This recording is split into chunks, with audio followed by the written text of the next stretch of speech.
I'd like to introduce Professor Dr. Markus Bresinsky. He has been teaching on the Ostbayerische Technische Hochschule Regensburg in Germany for over 10 years, covering topics in international politics and social science.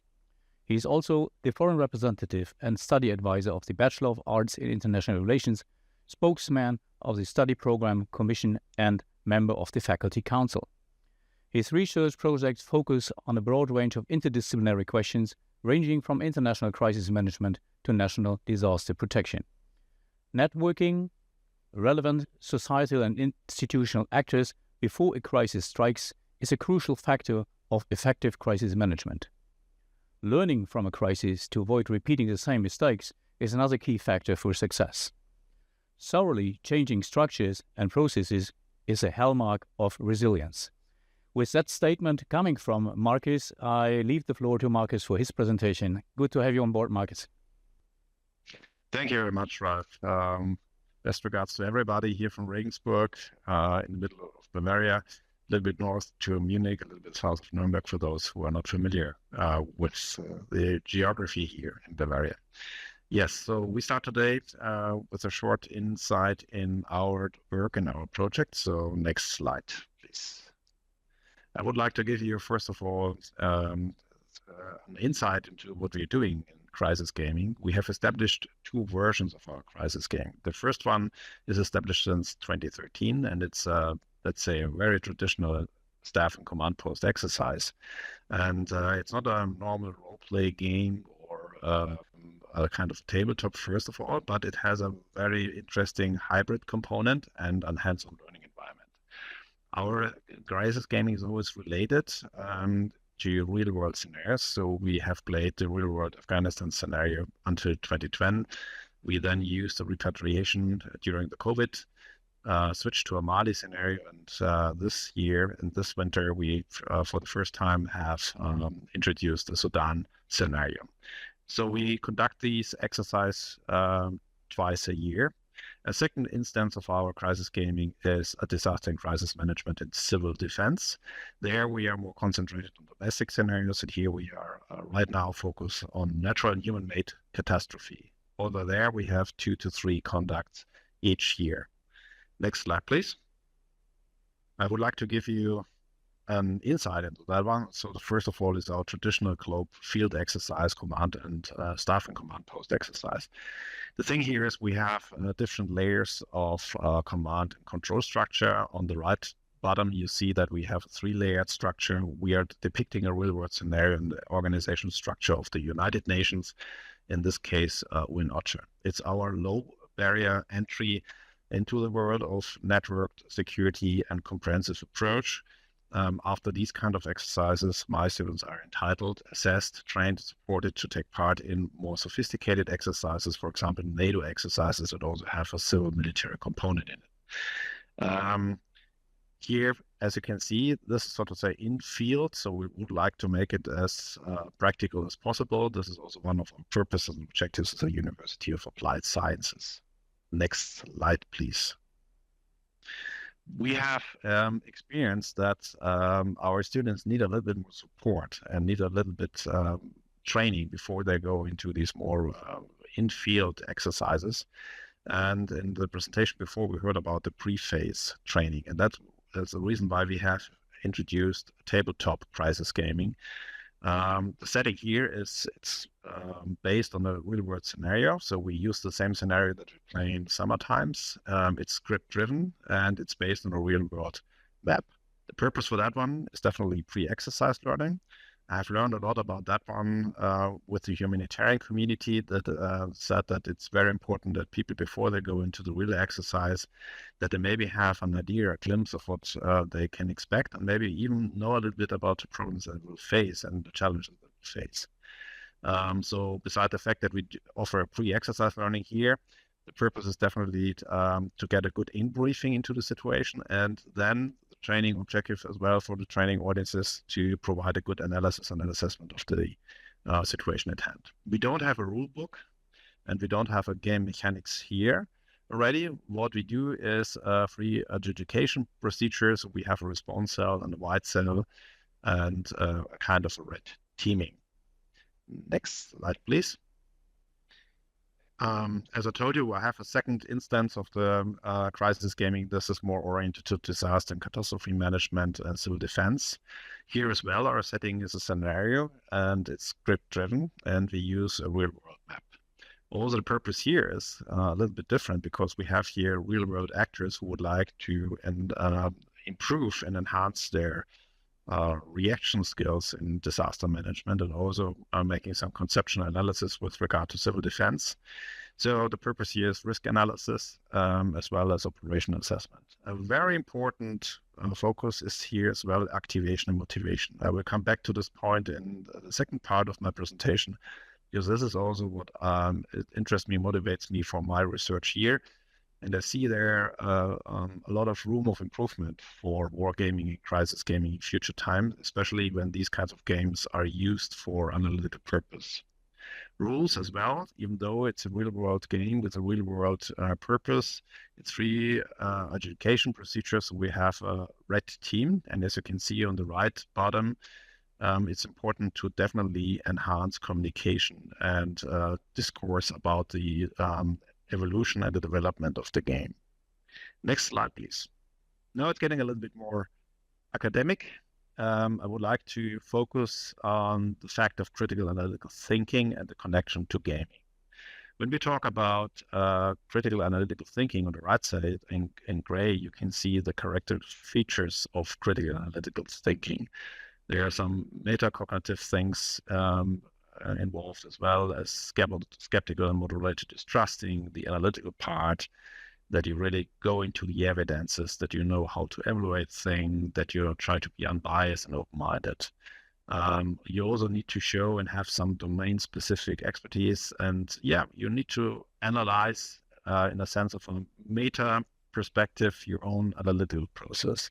This is necessary for good critical analytical thinking technique. And we know this from intelligence and analysis, that critical analytical techniques are the basis for good products in the world in the end.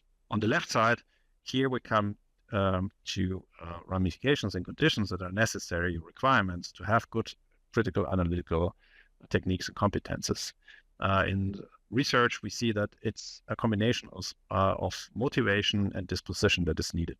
Disposition is something that people bring with their character and with their professionalism. So the truth-seeking, open-mindedness, the analyticity, symmetricity, critical thinking as well, self-confidence, all of these kind of things are personal character features. On the other hand, we have motivation. And motivation is driven by the expectancy in the sense of, do I perform a task, for example, adequately, or the value, the attainment, interest, utility, and the cost that I have attached to the task at hand. The motivation is something where we know from science, from cognitive science, from pedagogical and didactical science, it's very hard to intervene in it. So the big question here is how to enable motivation. And by enabling motivation, get into better critical analytical thinking, and by that to create better analytical outcomes. When we have a look on wargaming, so next slide, please. And if you go through the classical rule books and procedures and instructions to develop good war games and crisis games, what we see is that motivation is not really explicitly addressed. There's only one exception, and that's in the Bundeswehr handbook, but there is only mentioned 2 to 3 times.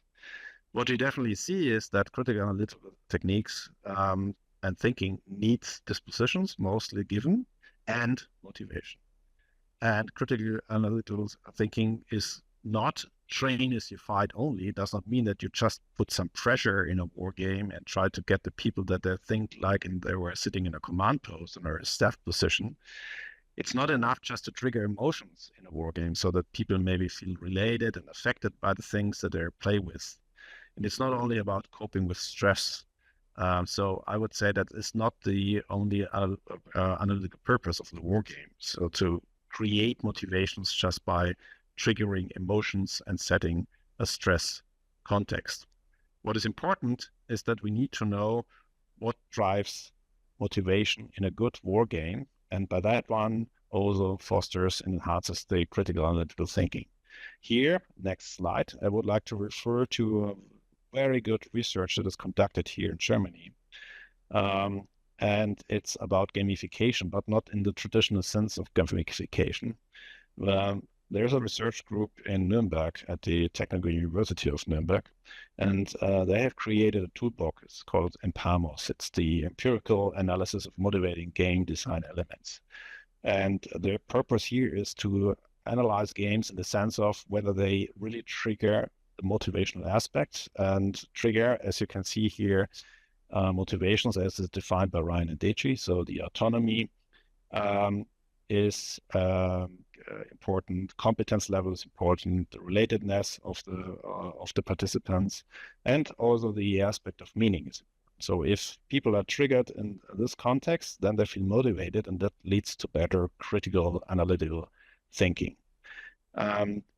EMPAMOS offers not only some game design elements, there are over 90 identified. I'm not going to too much into the detail how they did the research who came up with those game design elements. I can definitely agree on that one, that I worked with this method for many years now, and it's very helpful to see how the game mechanics really works in the sense of that they really address the motivations. And on the other hand, they offer more than 50 misfits. And these are things that demotivate people in a game and do not lead to a proper activation of motivation. This was very helpful in our case also to do an analysis on our own crisis gaming and wargaming. And therefore, I would like to come to the next slide. And here you can see an example on the right side, how complex a network of game design elements and misfits can be. So we try to identify the misfits with regarding to the motivation, use game elements and build new game molecules. That's what you can see in the first picture on the left side. We connect them to a very complex network and then try to analyze this network. And here on the right side, you see that we have identified in one of our crisis gamings, we call these focal points of motivation. And in our crisis game, it was one competence motivation. It was, so to say, triggered by the task achievement, the autonomy, so that players and participants in the wargame were able to decide about the use of their resources at their availability and under their command. And also there was the thing that they need to share resources to come to a joint goal and a joint objective. And that was very important for us to see that these are, even though they're depicting a real world problem, that these motivational aspects may not be or may not be left out in a good design.